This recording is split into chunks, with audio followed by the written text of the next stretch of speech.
अभी वो मनमोहन का बिटवा आया मुझसे, बोलने लगा भैया आप इतने विनम्र कैसे रहते हो, कोई आपके भरोसे का फ़ायदा उठा लेता है, कोई आपको झूठ बोल के चले जाता है, आप रिएक्ट नहीं करते हैं और ऐसे बात करते हैं कि दुनिया में आप कुछ जानते ही नहीं हैं और लोग आपको बेवकूफ़ समझते हैं, ये करते हैं वो करते हैं, आप बदला क्यों नहीं लेते हैं, आप किसी को कुछ बोलते क्यों नहीं है, लड़ाई क्यों नहीं करते हैं। और बोले भैया देखिए हमसे कोई झूठ बोल के देखे, उससे गोली मार देंगे, ये कर देंगे वो कर देंगे, हम 500 लड़के खड़े कर देंगे, हम इसे ठुकवा देंगे उसे उठवा लेंगे।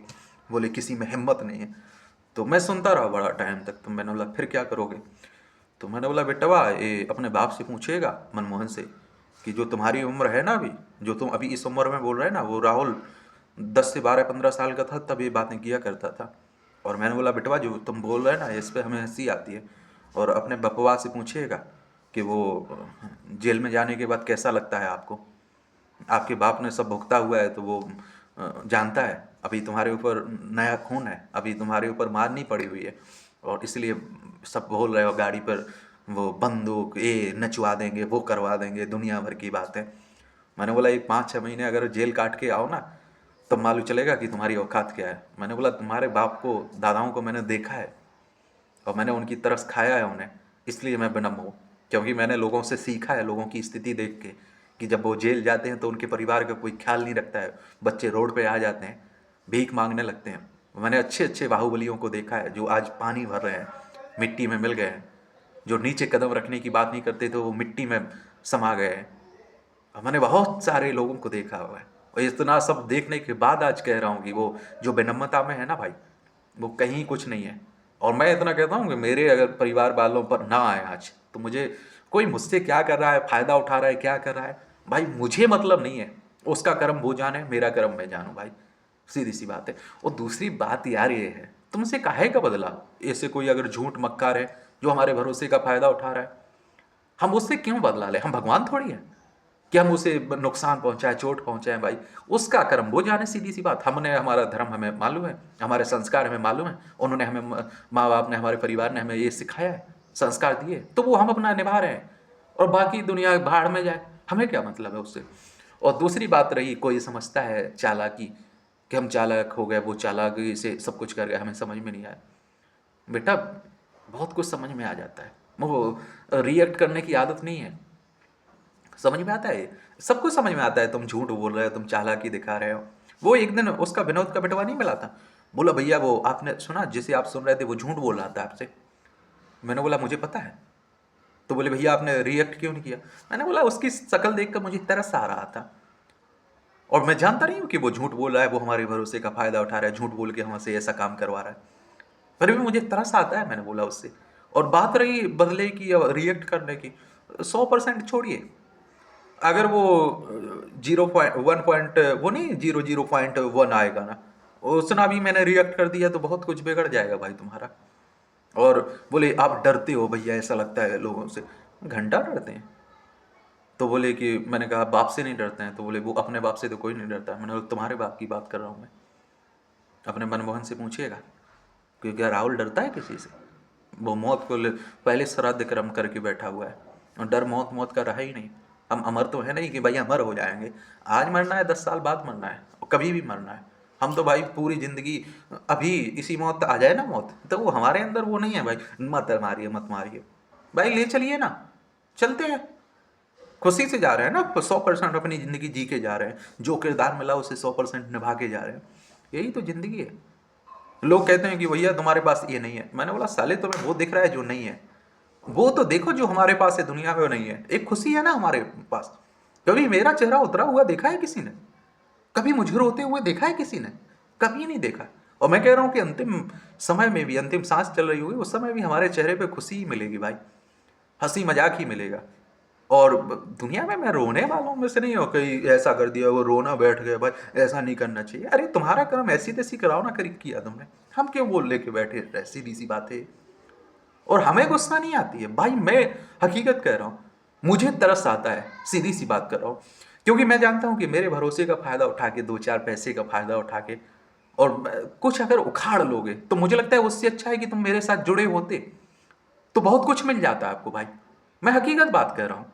और मैं वो घमंड वमंड में नहीं, मैं इतना कह रहा हूँ कि जो लोग उनसे पूछिए, जो लोग कहते हैं यार राहुल भैया वो हम ज़रा समझौता कर दीजिए, हम कहते हैं कौन हो भाई आप, हमने आपके साथ भरोसा फायदा उठा लिया। मैं बोलता कौन हो भाई, मैं जानता ही नहीं हूँ आपको, आपकी लीचड़पन को आप मुबारक हो भाई, और हमारा मैं मुबारक हूँ।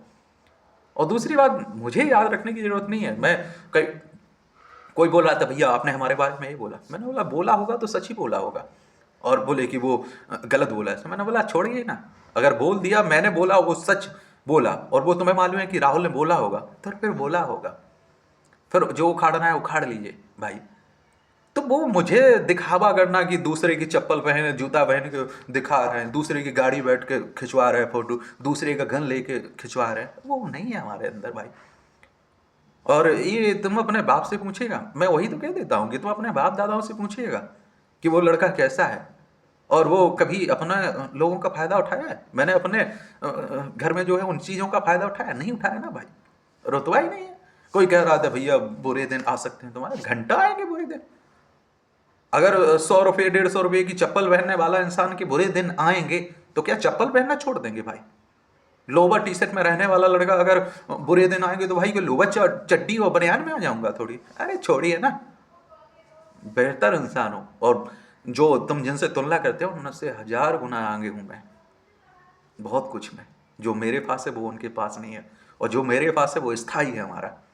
और भाई बहुत सुकून भरा है।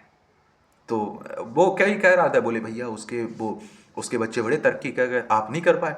मैंने किसने बोला ये तरक्की? मैंने बोला उसके बाप से पूछिएगा कि तुम्हारे जैसे बच्चे होना चाहिए राहुल जैसे। मैंने बोला उसके माँ बाप मेरी तारीफ करते हैं, अपने बच्चों की तारीफ नहीं करते हैं। तो बोले ऐसी बात है, तो मैंने बोला छोड़िए ना ये सब, हम क्या है हमें मालूम है। और हम कोई अब दुनिया की पैसे मैसेज छोड़िए, मैं दुनिया के लिए कह देता हूँ कि पैसा 99% समस्याएं खत्म कर देती मैं, लेकिन अभी भी कह रहा हूँ दुनिया की कोई अगर इंसान सोचता है राहुल स्वार्थ से आपसे जुड़ा हुआ है, पैसे का बोलबाला, मैं भाई दिमाग नहीं लगाता हूँ। जिससे भी है निस्वार्थ प्रेम है भाई। और पैसा वैसा दुनिया की कोई ताकत, कोई पावरफुल शक्ति हमें नहीं झुका सकती, ना हमें किसी के स्वार्थ में ला सकती है भाई, सीधी सी बात है। आपके पास है, वो कोई मिलने आया था ना, बोला भैया वो आज से मिलना है, तो बड़ा आजकल नेता बन गए, तो दो सुरक्षा वाले गन लिए हुए, दो इस तरफ, 2-3 गाड़ियाँ हुई हैं, तुम मुझसे बोले, तो मैं तो पैदल चलने वाला इंसान हूँ। तो मिले तो मैंने बोला अगली बार से मत आया करिए इससे। मैंने बोला ये जो लेके आते हैं बड़ा मुझे, साले तुम लीचड़ लगते हो। तो बोले भैया कैसे लीचड़ लगते हैं? मैंने बोला ये सुरक्षा लेके आए, हमसे तुम्हें खतरा है। तो बोले नहीं नहीं नहीं, फिर वो दूसरी बार आता है तो अब आएगा बड़ा विनम्र तरीके से, भैया ऐसा ठीक है, हाँ ठीक है ना। तो वो मत दिखाया करिए। कोई मुझसे बातें करने लगा, बोला 1 करोड़ इसमें लग गए, 2 करोड़ इसमें लग गए। मैंने बोला मैं जा रहा हूँ यार, मैं उठ के जाने लगा। बोला भैया आपको बुरा लगा? घंटा बुरा लगा यार, मुझे जब अपने पैसे से मतलब नहीं है तो तुम्हारे पैसे से क्या मतलब होगा? जरूरत हो रही ना पूरी, और कायदे से हो रही, ईमानदारी से हो रही, जो सुकून है ना मेरी बात, वो घंटा तुम्हारे पास नहीं है, तुम्हारे बच्चों के पास नहीं है, तुम्हारे माँ बाप के पास नहीं है भाई, सीधी सी बात। सुबह 4 बजे अलार्म की जरूरत नहीं पड़ती, सुकून के साथ उठता हूँ, अपना काम सुकून के साथ करता हूँ। टाइम का कोई वो नहीं है हमारा, खाना खाने जाना है 11 से 12 बजे, 1 बजे तक खाना है, जब खाना है भाई। दुनिया की एक टेंशन साला नहीं है जिंदगी में, तो फिर कैसे तुम हमसे आगे हो सकते हो? तुम्हारे यहाँ साला 1000 टेंशन, तुम्हारा सुबह टेंशन में, शाम टेंशन में खत्म हो रही है। और दूसरी बात, बात पैसे में से की बची हुई अगर कमाने की, ये वो करने की, हम सच में थोड़ा अलग हैं, वो अलग सच में ही है। और ये अपने बाप से पूछिएगा, मैं ये कहता हूँ अपने माँ बाप से पूछा करिए कि राहुल क्या है, क्या कि उसे पैसे का महत्व कितना समझ में आता है। मेरे पास भाई 10 रुपया है, अपने हैं, मैं सुकून से जीता हूँ। अपने बाप को मैंने कहा ना कि हमारे जो पालक हैं, हमें जो जिन्होंने पाला है, उन्हें मैं मुकेश दुनिया का सबसे अमीर इंसान मानता हूँ भाई, क्योंकि उनके जो पैसे से हमारी ज़रूरत पूरी हुई है। हमें दूसरे के पैसे से क्या मतलब, वो दुनिया का अमीर है साला, दुनिया का करोड़पति है भाई, हमारे बाप ने हमारे हमारे परिवार के पैसे हमने हमारी ज़रूरत पूरी की है, तो वो हमारे लिए दुनिया के सबसे अमीर इंसान है। और वो 10 रुपया की उनकी औकात रही, हमारे उसमें काम चल गया। दूसरे का साला कोई आके ये नहीं कह सकता अरे वो राहुल भी हमारे पैसे से कर रहा था, ये मोबाइल चला रहा था। दुनिया में साला कोई भी ईमानदार इंसान है जिसकी अंतरात्मा उसके साथ है, वो बुराई नहीं कर पाएगा भाई, मैं हकीकत कह रहा हूँ। मुँह पे कुछ भी कह ले हमारे, मैं कह रहा हूँ मुँह की छोड़िए, पीठ पीछे भी कुछ भी कहे, लेकिन अगर उसके अंदर थोड़ी भी इंसानियत होगी ना, तो वो एक टटपुंजी ये सब आगे बात है। ये सब छोड़ा करिएगा भाई। जो आज तुम सोच रख रहे हो ना, जो तुम दिखावा कर रहे हो ड्रामा, ये हम 10, 13, 14 साल की उम्र में किया करते थे, तो आप समझ सकते हैं। अब उम्र में तुम्हारे बाप से बड़ा हूँ या नहीं हूँ? बाप से बड़ा तो नहीं हूँ ना, दादा से बड़ा नहीं हूँ, लेकिन तजुर्बों में तुम्हारे बाप से बड़ा हूँ, तुमसे बड़ा हूँ, तुम्हारे दादा से बड़ा हूँ। तो बेचारा चला गया। मैंने बोला बोला यूट्यूब फेसबुक पे डालता रहता है ना वो गन वाला, बाहुबली टाइप के, तो तो बोला भैया ऐसा मत बोला करिए, बुरा लगता है। उन्हें घंटा बुरा लगता है, लगते रहने देखिए। नमस्कार, मस्त रहिए, बिंदास रहिए, अपनी ईमानदारी से काम करिए, कुछ नहीं रखा लड़ाई झगड़ों में। अब सोचिए रूस यूक्रेन मिट जाने के बाद होना समझौता ही है, इजराइल हमास इतना सब कुछ मिट गया, तबाह हो गया, वो समझौता ही रहा है।